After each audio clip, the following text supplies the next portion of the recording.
لوگوں اپنے پروردگار سے عاجزی سے اور چپکے چپکے دعائیں مانگا کرو، وہ حد سے بڑھنے والوں کو دوست نہیں رکھتا۔ اور ملک میں اصلاح کے بعد خرابی نہ کرنا، اور اللہ سے خوف کرتے ہوئے اور امید رکھ کر دعائیں مانگتے رہنا۔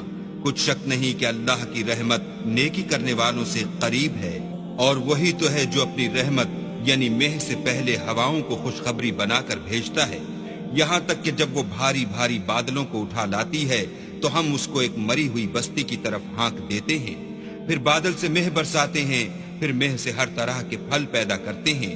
اس طرح ہم مردوں کو زمین سے زندہ کر کے باہر نکالیں گے۔